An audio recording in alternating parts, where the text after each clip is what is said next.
ಇಂಡಿಯಾದಲ್ಲಿ agricultural income tax ಅಥವಾ tax ಫ್ರೀನಾ? ಈ ಒಂದು ಕ್ವೆಶನ್ಗೆ ಆನ್ಸರ್ ಇಲ್ಲಿದೆ.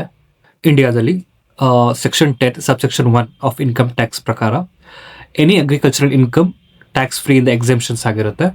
ಸೊ ಇನ್ಕಮ್ನ ಯಾವ ರೀತಿ ಕ್ಯಾಟಗರೈಸ್ ಮಾಡ್ತಾರೆ ಅಂದರೆ, ಒಂದು ನಿಮ್ಮ ಕಲ್ಟಿವೇಷನ್ ಲ್ಯಾಂಡಿಂದ ಬರುವಂಥ ರೆಂಟ್, ಅಥವಾ ನೀವು ಏನು ವ್ಯವಸಾಯ ಮಾಡಿದಿರಲ್ಲ ಅಗ್ರಿಕಲ್ಚರ್ ಲ್ಯಾಂಡ್, ಆ ಕ್ರಾಪ್ಸ್ನ ನೀವು ಸೇಲ್ ಮಾಡಿದಿರಲ್ಲ ಅದರಿಂದ ಬರುವಂಥ ಲಾಭ, ನೀವೊಂದು ಫಾರ್ಮ್ ಹೌಸ್ ರನ್ ಮಾಡ್ತಾ ಇದ್ರೆ ಅದರಿಂದ ಬರುವಂಥ ಒಂದು ಆದಾಯನ ಕಂಪ್ಲೀಟ್ ಟ್ಯಾಕ್ಸ್ ಫ್ರೀ ಎಕ್ಸೆಂಪ್ಷನ್ಸ್ ಇದೆ ಇಂಡಿಯನ್ ಆಕ್ಟ್ ಪ್ರಕಾರದಲ್ಲಿ.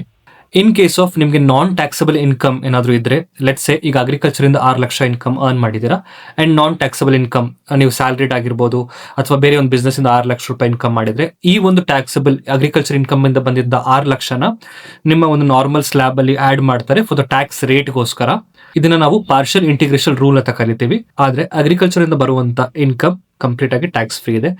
ಅಂಡ್ ITR ಫೈಲ್ ಮಾಡಬೇಕಾದ್ರೆ ನೀವು ನಿಮ್ಮ ಅಗ್ರಿಕಲ್ಚರಲ್ ಇನ್ಕಮ್ನ ಡಿಸ್ಕ್ಲೋಸ್ ಮಾಡಬೇಕಾಗುತ್ತೆ ಅಂಡರ್ ಶೆಡ್ಯೂಲ್ ಎಕ್ಸೆಪ್ಟ್ ಇನ್ಕಮ್.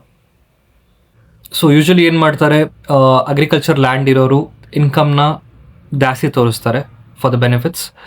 ಇದೊಂಥರ ರೆಡ್ ಫ್ಲಾಗ್ ಅಂತ ನಾನು ಕರಿತೀನಿ. ಯಾರು ಈ ಥರ ಮಿಸ್ಟೇಕ್ ಮಾಡಬೇಡಿ. ನಿಮ್ಮ ಅಗ್ರಿಕಲ್ಚರ್ ಲ್ಯಾಂಡಿಂದ ಎಷ್ಟು ಬಂದಿದೆ ಅಷ್ಟು ಮಾತ್ರ ತೋರಿಸಿ. ಆ್ಯಂಡ್ ಹೆಚ್ಚಿನ ಟ್ಯಾಕ್ಸ್ ಎಕ್ಸೆಂಪ್ಷನ್ಸ್ಗೆ ನನ್ನ ಪೇಜ್ ಫಾಲೋ ಮಾಡಿ. Thank you.